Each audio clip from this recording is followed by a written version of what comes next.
Picture this. Somewhere far out in space, way beyond where any human has ever traveled, there's this amazing planet. The people who live nearby call it Zephyria. Now, this isn't like Earth at all.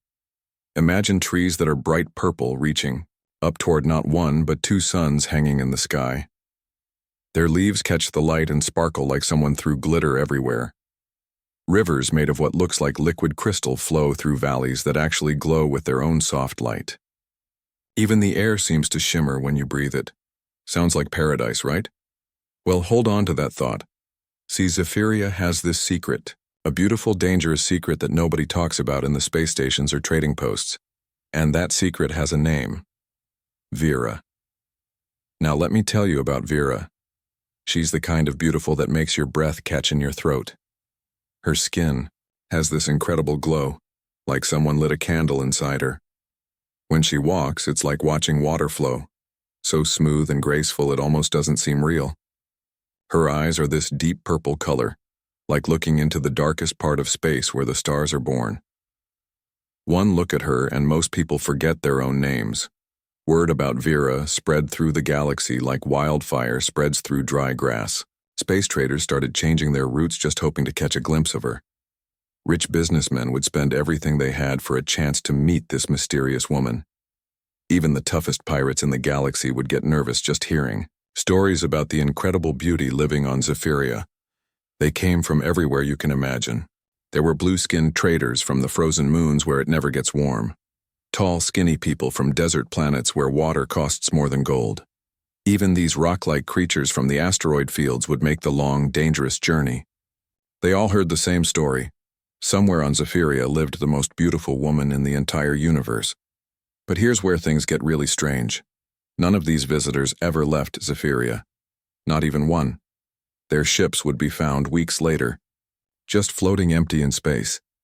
Sometimes worried families back home would hire private investigators to find out what happened to their loved ones. These investigators would follow the trail all the way to Zephyria, find the empty ships, but never find the people who flew them. It was like they just vanished into thin air. Want to know the truth? Vera wasn't just beautiful, she was hungry. But not hungry for regular food like you and me. She was hungry for something way more valuable, the actual life force that keeps people alive. You see, Vera belonged to this incredibly rare species. Her people were almost completely extinct, scattered across the galaxy like seeds in the wind. They looked almost exactly like humans, but they had this one terrifying difference. To survive, they had to absorb the life energy from other living creatures. It wasn't a choice they made. It's just how nature built them. When someone fell under Vera's spell, something incredible would happen at first. They'd feel more alive than they ever had in their entire lives. Colors would be brighter than they remembered. Music would sound sweeter. Even simple things like breathing the air would feel amazing. For a few perfect days, they'd experience pure happiness. But then very slowly, that energy would start slipping away. The visitors would get tired more easily. Their skin would start looking pale. Their eyes would lose their sparkle. And Vera, she'd become even more beautiful, even more impossible to resist, like she was stealing their glow for herself. By the time these poor souls figured out what was happening, it was way too late. They were too weak to run away and, honestly, too enchanted to even want to leave. They'd spend their last days in this dreamy state, feeling happy but getting weaker and weaker, until there was nothing left but empty clothes and broken hearts on distant planets. Here's the thing, though. Vera didn't enjoy doing this. She wasn't some evil monster who liked hurting people. This was just what she had to do to stay alive. Like how flowers need sunlight or fish need water, she needed life energy from others. It had been this way for hundreds and hundreds of years. She lived all by herself in this incredible palace made entirely of living crystal. I'm talking about a building that actually grew out of the ground like a tree, with walls that changed colors like an oil spill in water. Around the palace were gardens filled with plants that literally sang when the wind blew through them, and flowers that glowed in the dark like natural night lights. Every few months, another ship would show up in Zephyria's sky. Vera could sense it right away. Her species had this ability to feel life energy from really far away. She'd get ready, pick out the perfect dress, practice her most charming smile, not because she was excited about meeting someone new, but because she was getting hungry again. The pattern was always the same. The visitor would land their ship, explore the planet for a while, and eventually find her crystal palace. They'd be completely amazed by her beauty, spend time getting to know her, and then slowly fade away while she absorbed their life force. After it was over, she'd be stronger for a while, and then she'd wait for the next ship to arrive. But on this one particular day, something completely different happened. The ship that came crashing through Zephiria's atmosphere wasn't like any of the others she'd seen. It wasn't sleek and shiny like the traders' ships. It wasn't huge and impressive like the merchant vessels. This ship was small, beat up, and clearly in serious trouble. Black smoke poured out of its engines like blood from a wound. Bright sparks were shooting out of broken panels all over the hull. The whole thing was covered in burn marks like it had been in some kind of battle or terrible accident. From her crystal palace, Vera watched this damaged ship crash into the forest with an explosion so loud it made the ground shake under her feet. For a moment, everything went completely quiet. Then she started hearing sounds she'd never heard before. Not the confident footsteps of some wealthy trader showing off, not the heavy boots of a space pirate trying to look tough. These sounds were different. Coughing, muttering to himself, the clang of metal being moved around. Someone had actually survived that crash. Vera felt that familiar tingle she always got when new life energy showed up nearby. But this energy was weird, totally unlike anything she'd ever sensed before. It was strong, that was for sure, but it was also somehow more complicated, more layered, like there was more going on under the surface.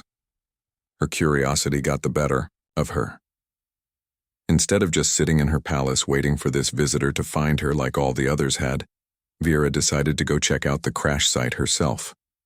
She moved through the crystal forest like a shadow, her feet barely making any sound, on the glowing moss that covered the ground. As she got closer to where the ship had crashed, she could hear someone working hard. The sound of tools hitting metal, frustrated sighs, and words in some language she'd never heard before. Finally, she reached the clearing where the ship had carved this deep scar in the earth when it crashed. The vessel was completely destroyed, twisted metal everywhere. But someone was definitely alive in there. She could see movement through a big crack in the side. Then this figure climbed out of the wreckage. In all her years of meeting visitors from across the galaxy, Vera had never seen anyone quite like this. The person walked on two legs like she did, but was built completely different. More solid, more compact, like he was made for hard work. His skin was this warm brown color, and he had short dark hair covering his head. He wore simple clothes that were now torn and dirty from the crash. But what really caught her attention was how he was acting. Instead of wandering around in shock or screaming for help like most crash survivors would, he was completely focused on his work. He was pulling pieces of equipment out of the wreckage, looking at each one carefully, and organizing them into neat piles. This stranger was trying to fix something. Even after surviving a terrible crash, even though he was stuck alone on a planet he'd never seen before, he hadn't given up. There was something about his determination that Vera found absolutely fascinating. She hid in the trees and watched him work for almost an hour. He moved with this sense of purpose, never wasting any motion. When something didn't work the way he wanted, he'd study it from different angles, try a new approach, and keep going. She'd never seen anyone so persistent in her entire life. Finally, the stranger looked up at the sky like he was making some kind of decision. He gathered up some of his equipment and started walking toward the forest, walking straight toward where she was hiding. Vera quickly stepped back deeper into the trees, her heart beating faster than it had in years. She couldn't understand why she felt so nervous. This was just another visitor, just another source of the energy she needed to survive. But as she watched this determined stranger getting closer to her territory, something felt completely different about this whole situation. Something that was about to change everything she thought she knew about herself, about her nature, and about what it really meant to be alive. The hunt was about to begin, but for the first time in centuries, Vera wasn't sure who was hunting who. So there's Vera, hiding behind these glowing crystal trees watching this strange survivor work on his broken ship. She's been doing this for centuries, the whole seduction thing, but something about this guy is throwing her off completely. First thing she notices? He's not acting like her usual visitors at all. Most people who crash land on an alien planet would be freaking out, right? Running around, screaming for help, maybe crying a little. But this guy, he's treating it like just another day at the office. She watches him sort through pieces of twisted metal like he's organizing his toolbox at home. When he finds something useful, he nods to himself. When something's completely broken, he tosses it aside without getting upset. It's like he's done this 1,000 times before. Interesting, Vera whispers to herself, though she's not sure why she finds it interesting at all. The survivor, let's call him Jake, keeps working as the twin suns start setting. The purple light filtering through the crystal trees makes everything look like a fairy tale, but Jake doesn't seem to notice.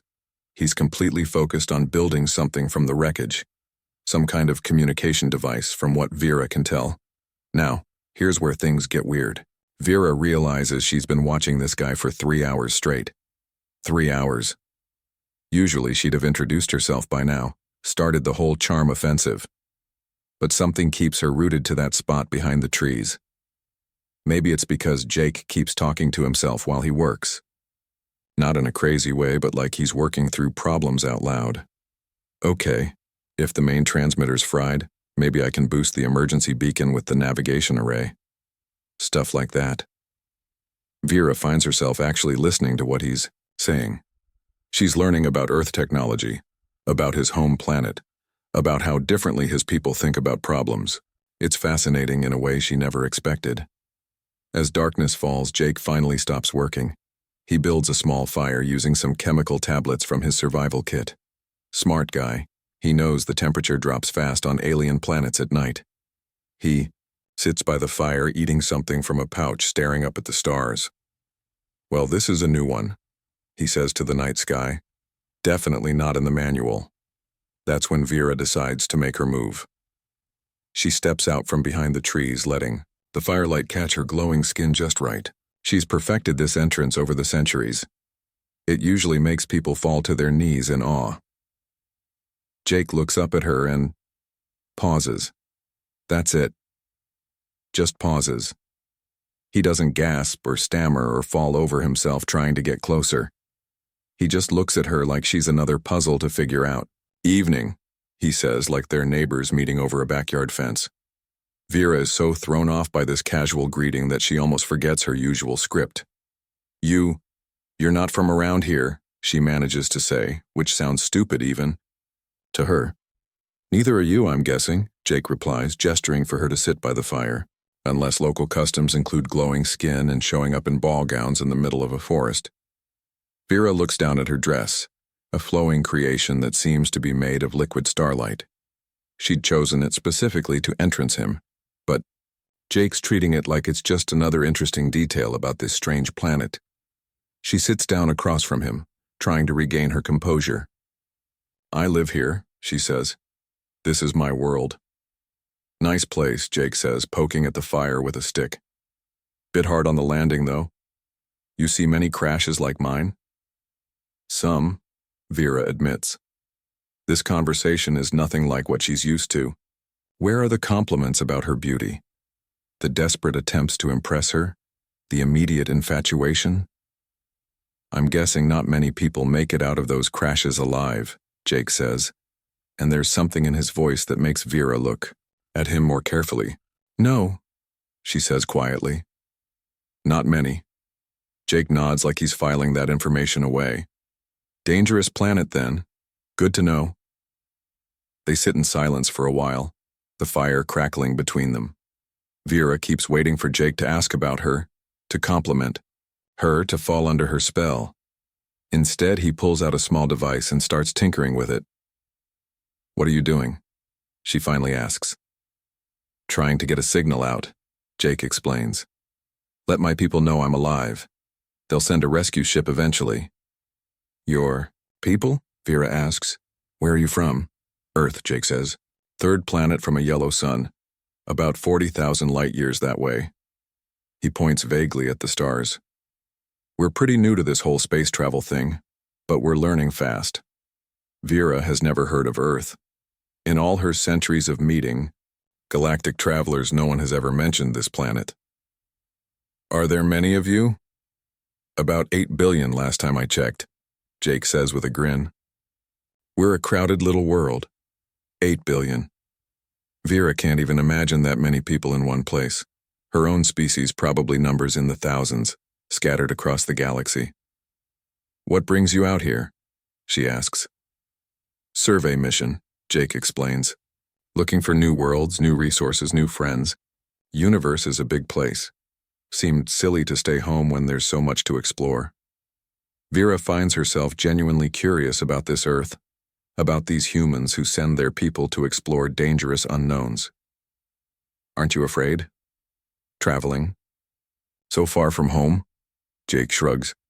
Sure, sometimes, but fear's just another problem to solve. You gather information, make plans, take precautions. Can't let it stop you from living. There's something about the way he says it that hits Vera right, in the chest. Here's someone who's crashed on an alien world, potentially stranded, and he's treating it like an adventure instead of a disaster. You're different, she says without thinking. Different how? Jake asks, finally looking up from his device. Vera realizes she's been staring at him. Most visitors to this planet are more impressed by it, by me. Jake looks at her again, really looks this time. Oh, you're definitely impressive, he says. The glowing skin thing is pretty amazing. Bioluminescence, some kind of energy field. I've never seen anything like it. He's treating her like a scientific curiosity, not a goddess to be worshipped. Somehow that makes Vera feel more seen than she has in centuries. It's just how my people are made, she says. Your people? Jake's interest is genuine, not flirtatious. Are there others like you on this planet? No, Vera says quietly.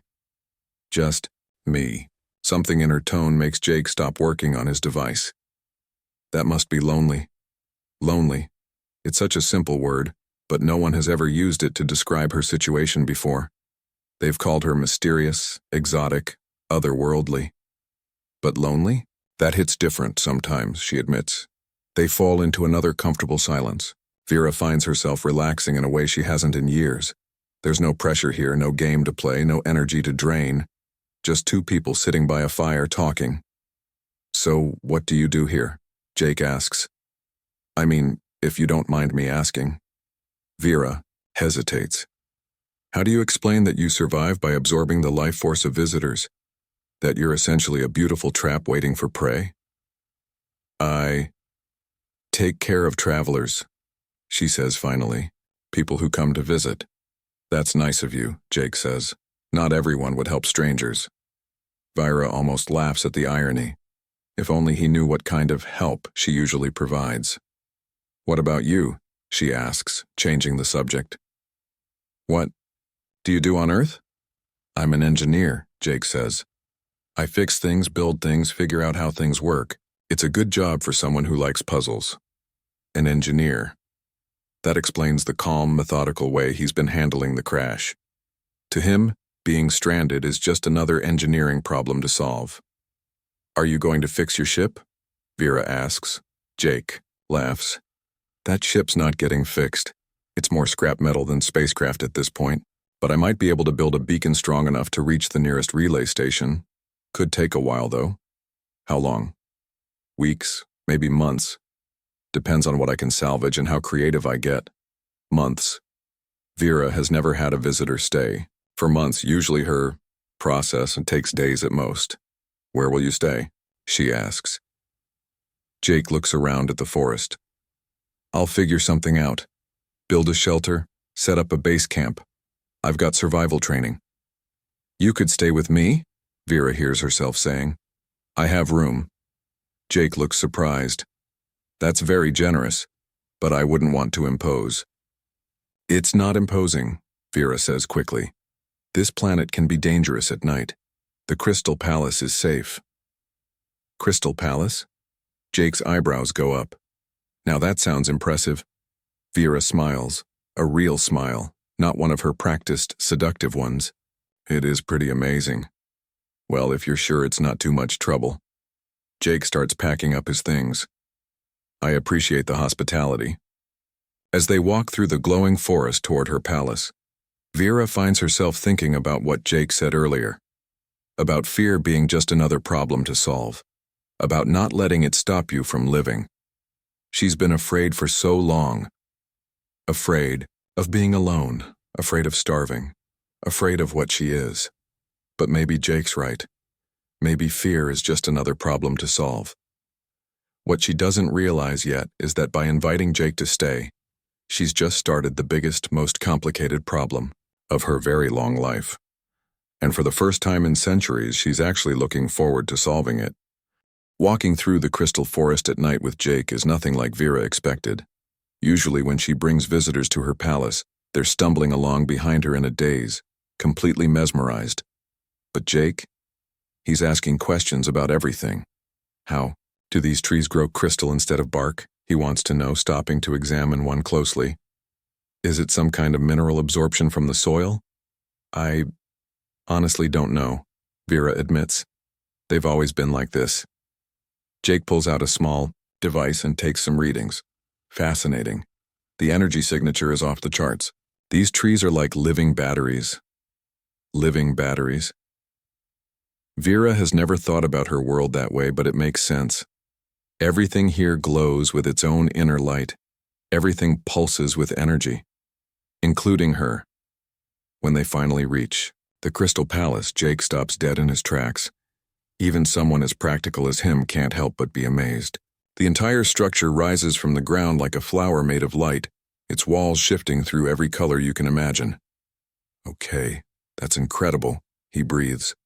How is it even standing up? Those curves should be structurally impossible. It grows, Vera explains, leading him inside. The palace is alive in a way. It responds to what I need. The inside is even more stunning. Rooms flow into each other like water, lit by gentle bioluminescent panels. Furniture seems to grow right out of the floor. Gardens bloom in impossible places with flowers that sing soft melodies when touched by the breeze. Jake walks around like a kid in a candy store, examining everything with scientific curiosity instead of romantic wonder. This is beyond anything we have on Earth. The applications for this kind of living architecture could revolutionize how we build cities. Vera shows him to a guest room that shapes itself around his presence, adjusting to his height and preferences automatically. The palace will take care of your needs, she says. Food, water, anything you require. Thank you, Jake says, and he means it. This is incredibly generous. I promise I won't be any trouble. That night, Vera lies awake in her own room, staring at the ceiling that pulses gently with her heartbeat. For the first time in centuries, she has a house guest who doesn't worship her, doesn't need her, doesn't see her as some kind of prize to be won. It's terrifying and exciting at the same time. The next morning, she finds Jake in the main hall, already working on his communication device. He's spread components across her beautiful crystal table like it's a workbench, completely absorbed in his task. Good morning, she says, and realizes she actually means it. When was the last time she looked forward to seeing someone? Morning. Jake looks up with a smile. Hope you don't mind me using your table. This palace of yours has some amazing acoustic properties, perfect for testing signal amplifiers. Vera sits down across from him, watching him work. His hands move with practiced skill, connecting delicate wires and adjusting tiny components. There's something deeply satisfying about watching someone who's truly good at what they do. Tell me about Earth, she says impulsively. Jake glances up, surprised. What do you want to know? Everything. What's it like having so many people in one place? What do you do for fun? How do you live? So Jake tells her. He talks about cities that stretch to the horizon, filled with millions of people all living their own lives. He describes oceans so vast you can't see across them, and mountains that pierce the clouds. He tells her about music and movies, about sports and festivals, about the simple joy of sharing a meal with friends. It sounds chaotic, Vera says, but she's fascinated. It can be. Jake admits. But it's also wonderful. All those different people, different ideas, different dreams, everyone contributing something unique to the whole. Vera tries to imagine it, a world where you're never alone, where there's always someone to talk to, always something new to discover. It sounds like paradise to someone who spent centuries in isolation. Do you miss it? She asks. Every day, Jake says quietly. But that's what makes this interesting. I get to see something completely new, meet someone I never would have encountered otherwise. He looks at her when he says it, and Vera feels something flutter in her chest. Not hunger, she knows what that feels like. This is something else entirely. They spend the day together, Jake working on his projects while Vera asks endless questions about his world. She learns about human families, about how people fall in love and build lives together. She hears about friendship and loyalty, about sacrifice and hope. What about you? Jake asks eventually. What was your life like before you ended up alone here? Vera hesitates. How do you explain a life of predation to someone who sees the good in everything? My people were nomads, she says carefully. We traveled from world to world, never staying anywhere long. When I was young, we came here to rest and resupply, but there was an accident. It's not entirely a lie. There had been an accident. Her family's ship had been attacked by raiders. She'd been the only survivor, stranded on Zephyria with no way to leave and no idea how to survive. That must have been terrifying, Jake says with genuine sympathy. It was, Vera admits. I was alone for the first time in my life on a strange planet with no idea what to do. How did you manage? Vera looks away. I learned to adapt, to take what I needed to survive. Jake nods like he understands, though of course he doesn't. Not really. That evening they sit in the palace gardens, surrounded by singing flowers and glowing streams. Jake has been working for hours and finally declared himself too tired to continue. Thank you, Vera says suddenly. For what? For treating me like a person instead of... She struggles for the words. Instead of something to be conquered. Jake looks puzzled. Why would I treat you any other way? Most visitors to this planet see me as a prize, something beautiful to be won. That's ridiculous, Jake says firmly. You're obviously intelligent, interesting, kind. Why would anyone focus only on how you look? It's such a simple statement, but it hits Vera like a physical blow. When was the last time someone called her intelligent? Interesting? When was the last time someone looked past her supernatural beauty to see the person underneath? You're different from other humans, she says. Jake laughs. Actually, I'm pretty typical. Most humans would react the same way once they got past the initial shock of meeting someone from another world. Your people don't judge based on appearance? Some do, Jake admits. But we're learning to do better. We've realized that judging people by how they look instead of who they are is pretty limiting. Vera stares at him. This idea that beauty isn't the most important thing about a person is completely foreign to her. Her entire existence has been built around her appearance, around the effect she has on others. I don't understand, she says quietly. Jake scoots closer to her on the garden bench. Look, you're absolutely beautiful, that's obvious. But in the past 2 days, I've also learned that you're curious, generous, lonely, and incredibly strong. You've survived completely alone on an alien world for who knows how long. That's far more impressive than being pretty. Vera feels tears starting to form in her eyes. She can't remember the last time she cried. You really mean that? Of course I do. Something breaks open inside Vera's chest. All the walls she's built, all the defenses she's maintained, all the careful distance she's kept between herself and others, it all starts to crumble. Without thinking, she reaches for Jake's hand. The moment their skin touches, something extraordinary happens. Instead of the usual drain of life energy flowing from him to her, there's something else. A connection. A sharing. For just a moment, Vera feels what Jake feels. His wonder at this strange world, his genuine affection for her, his excitement about all the possibilities ahead. And Jake feels what she feels, centuries of loneliness, the desperate hunger that drives her, the fear that she's fundamentally wrong, fundamentally broken. They both gasp and pull apart, staring at each other in shock. "What was that?" Jake whispers. Vera's heart is racing. "I don't know. That's never happened before." They sit in stunned silence for a moment, both trying to process what just occurred. "Vera," Jake says slowly, "what exactly are you?" The question hangs in the air between them. Vera realizes that her carefully constructed story about being a stranded traveler isn't going to work anymore. Jake felt her hunger, her true nature. There's no hiding from someone who's been inside your mind. "I'm a predator," she whispers, the words tasting bitter in her mouth. "I survive by taking life energy from others. Every visitor who's ever come to this planet, I've killed them all." She expects Jake to run, to be horrified, to see her as the monster she's always believed herself to be. Instead, he reaches for her hand again. "Then why am I still alive?" he asks gently. Vera looks at their joined hands, at the way Jake's fingers intertwine with hers like they belong there. She realizes that for the first time in her very long life, she doesn't feel hungry. She feels full, complete. "I don't know," she admits, "but I'm glad you are." Jake squeezes her hand. "So am I." As they sit together in the glowing garden, Vera begins to understand that everything she thought she knew about herself, about her nature, about what it means to survive, might be completely wrong. And for the first time in centuries, that possibility doesn't terrify her. It gives her hope.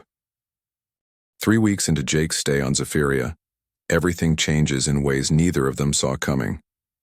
It starts with small things. Vera notices she's sleeping better than she has in decades. The constant gnawing hunger that's defined her existence for centuries has quieted to barely a whisper.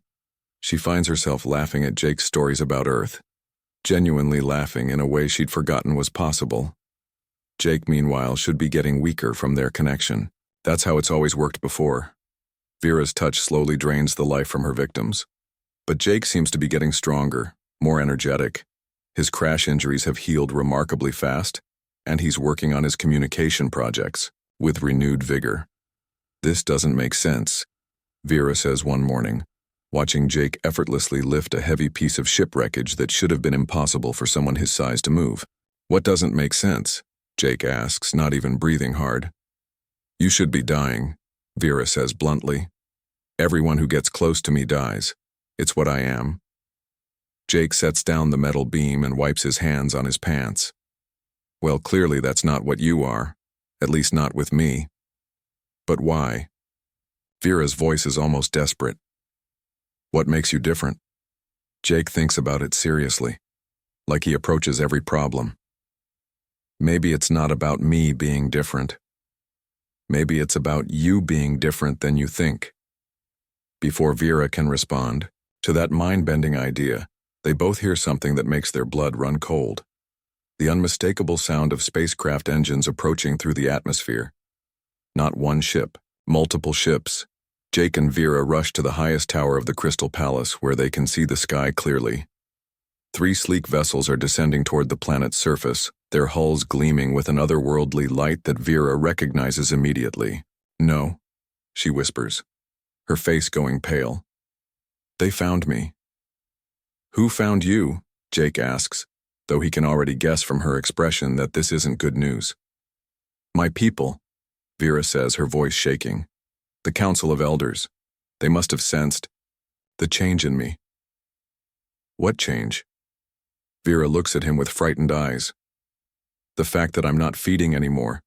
That I'm different. They'll see it as contamination." The ships land in the crystal forest with precision that speaks of advanced technology. Through the transparent walls of the palace, they can see figures emerging. Tall, graceful beings that look almost exactly like Vera, except their glow is colder, more predatory. "Vyra of the 7th house," a voice echoes through the palace. somehow transmitted directly into their minds. You will present yourself to the council immediately. Vera's whole body starts trembling. They're going to try to fix me, she says, or eliminate me if they can't. Fix you? Jake's engineering mind immediately focuses on the problem. What do you mean, fix you? My people believe emotion is a disease, Vera explains quickly. We're supposed to be pure predators taking what we need without attachment. What's happening between us? They'll see it as an infection that needs to be cured. And if they can't cure it, Vera meets his eyes, then they'll kill us both.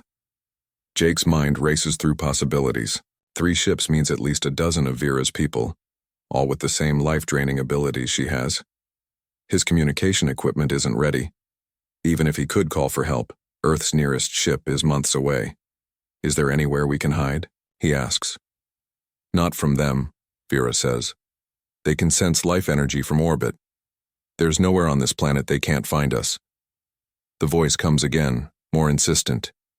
Vera, you have 60 seconds to comply, or we will come to you.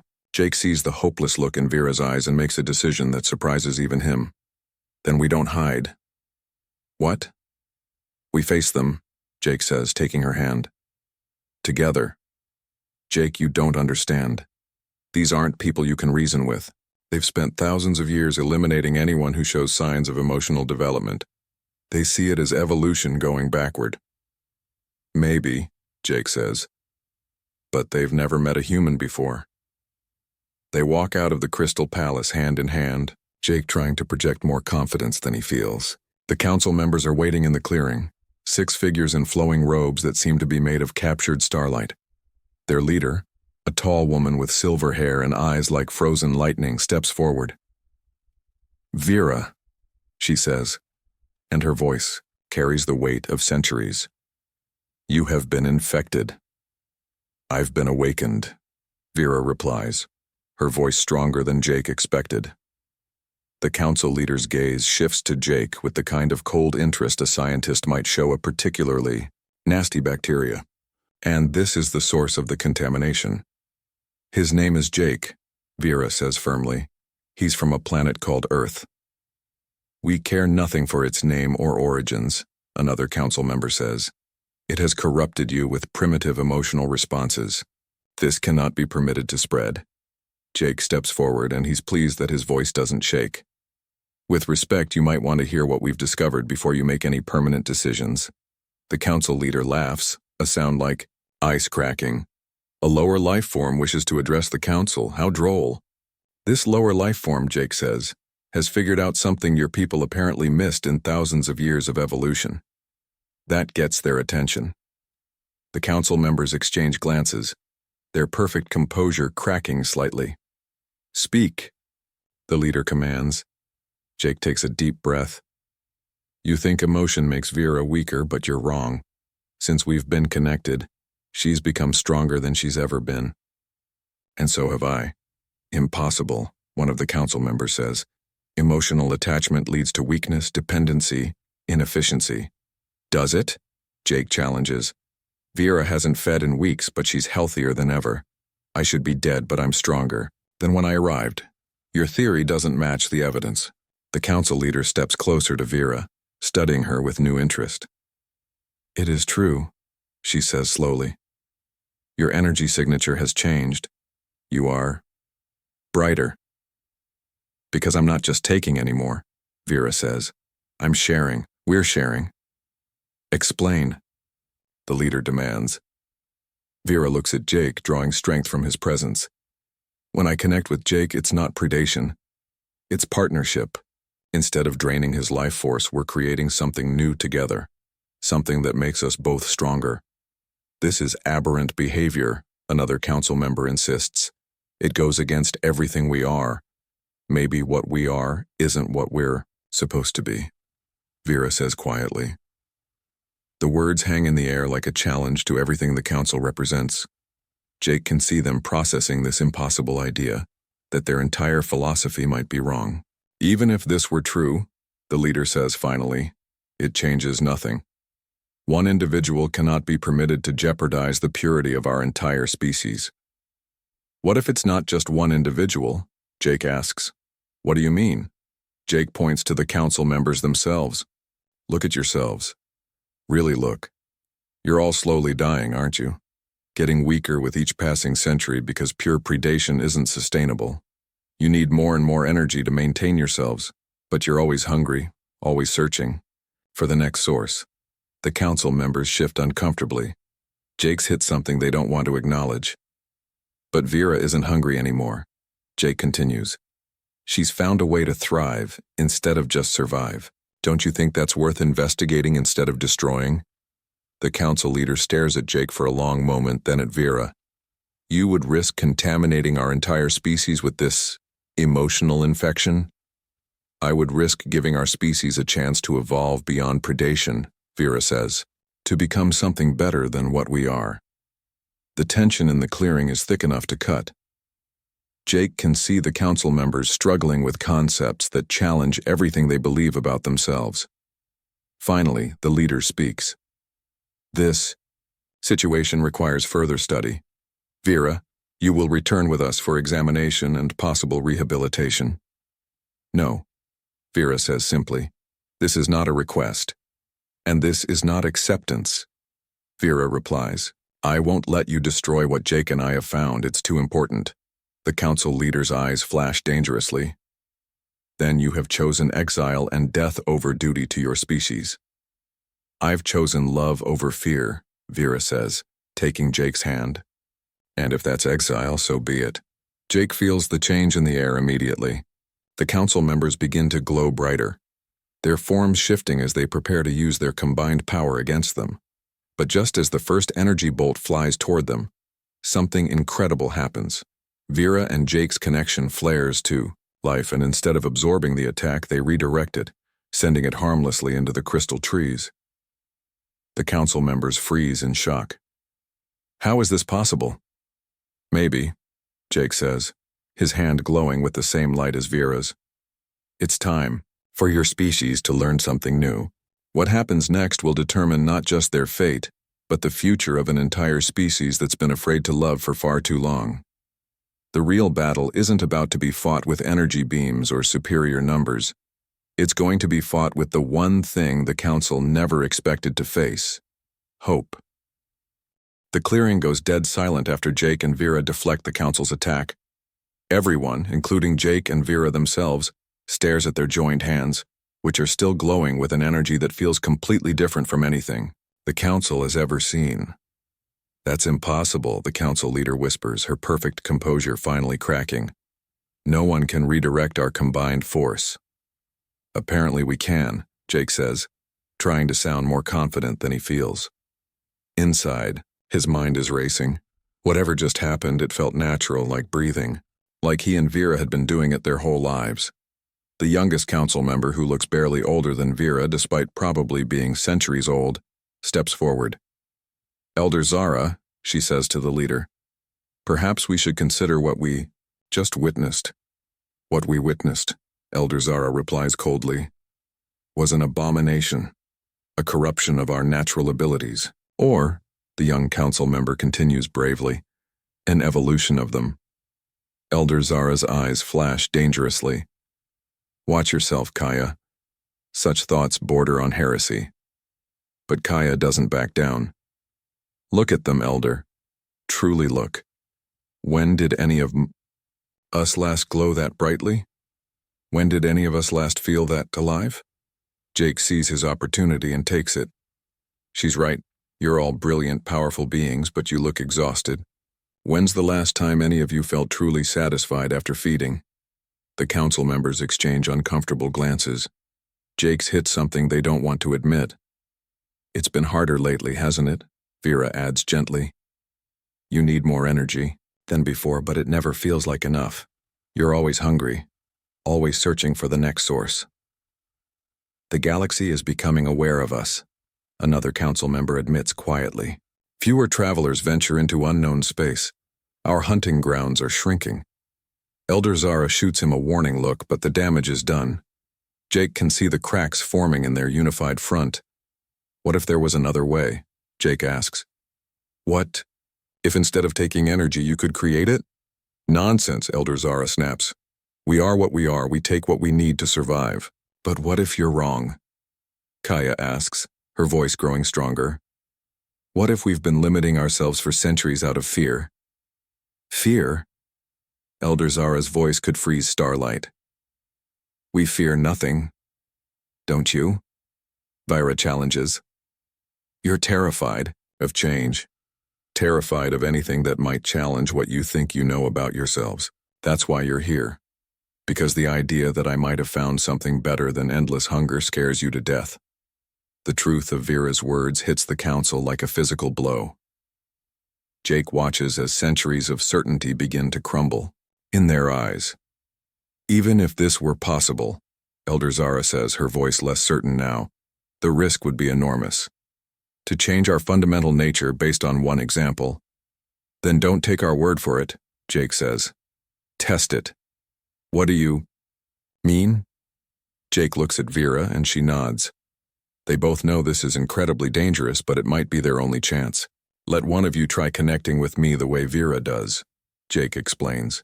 See for yourself what happens when you approach it as sharing instead of taking. Absolutely not, Elder Zara says immediately. We will not risk contamination.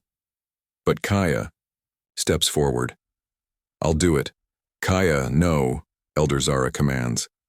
With respect, Elder, I'm not asking permission, Kaya says. I'm tired of being hungry all the time. I'm tired of feeling empty no matter how much I feed. If there's even a chance that this human speaks the truth. She approaches Jake slowly, her hand outstretched. What do I do? Don't think about taking, Vera instructs. Think about giving. Think about sharing your light instead of stealing someone else's. Kaya hesitates for just a moment, then places her hand on Jake's free one. The effect is immediate and stunning. Instead of Jake weakening, both he and Kaya begin to glow brighter. The light spreads between them, warm and golden, nothing like the cold energy the council typically displays. Kaya gasps, her eyes wide with wonder. I can feel everything. His memories, his emotions, his strength. But I'm not taking them. We're sharing them.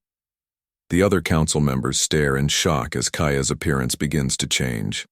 The cold perfection they all wear like armor softens. Her eyes brighten with something that's been missing for centuries, joy. This is incredible, Kaya breathes. I feel more alive than I have in 1,000 years. It's a trick, Elder Zara insists, but her voice lacks conviction. Some kind of human deception.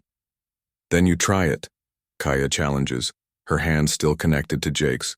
If it's a deception, you'll see right through it. Elder Zara looks around at her remaining council members.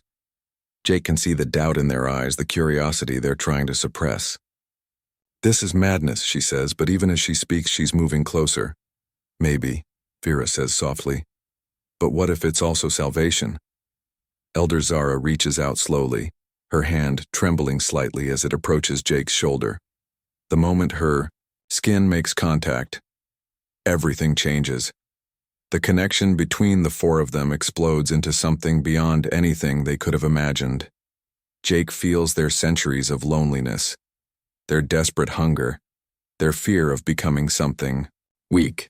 But he also feels their incredible strength, their vast knowledge, their deep capacity for connection that they've suppressed for so long. And they feel him, his curiosity, his determination, his absolute faith that people can change and grow. They feel his love for Vera, pure and strong and completely unselfish. But most importantly, they feel each other in a way they never have before. Not as cold, distant council members, but as individuals with hopes and fears and dreams they'd forgotten they had.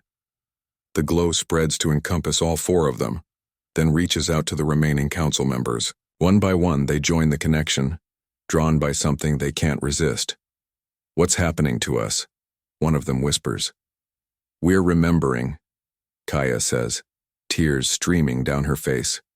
We're remembering what it felt like before we became afraid of feeling anything. Elder Zara's perfect composure finally cracks completely. I don't understand. You don't have to understand it, Jake says gently. You just have to let it happen.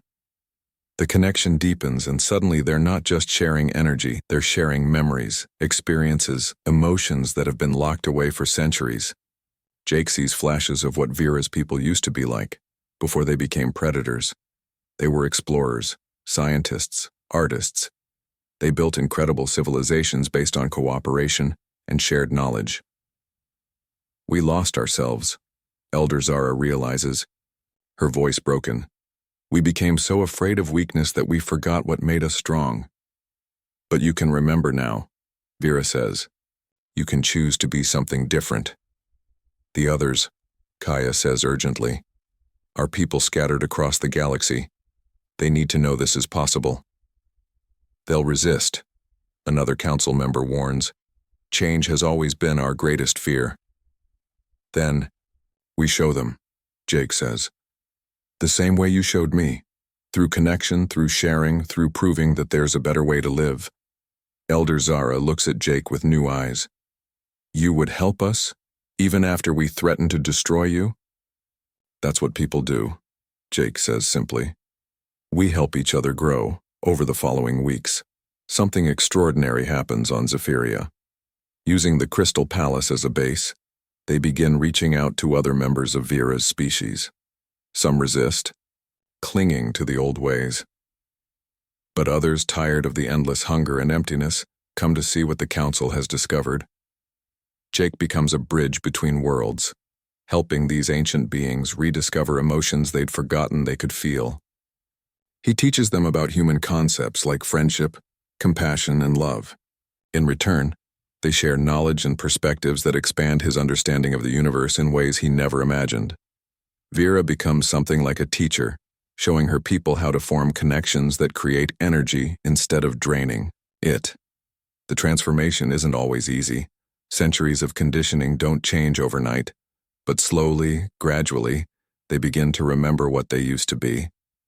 The crystal forest around the palace grows even more beautiful as more of Vera's people learn to share their light instead of hoarding it. The trees respond to the positive energy, growing taller and brighter than ever before. One evening, as Jake and Vera sit in their favorite spot in the garden, watching the twin suns set through the crystal branches, Vera turns to him with a smile that lights up her entire face. Do you ever regret crashing here, she asks. Jake considers the question seriously. Best accident I ever had, he says finally. Though I'm pretty sure it wasn't an accident at all. What do you mean? Think about it, Jake says, taking her hand. Out of all the planets in the galaxy, all the possible places I could have crashed, I ended up here, right where you needed someone who would see you differently, right where your people needed someone to show them a new way to live. Vera leans against his shoulder. You think the universe planned this? I think the universe has a sense of humor, Jake says. And maybe, just maybe, it wanted to prove that love really can change everything. As if in response to his words, the crystal trees around them begin to sing, a harmony they've never made before, beautiful and complex and full of hope for the future. In the distance, they can see lights from the new settlement that's growing around the palace. Vera's people, building homes, creating art, forming families based on connection rather than necessity. A civilization being reborn through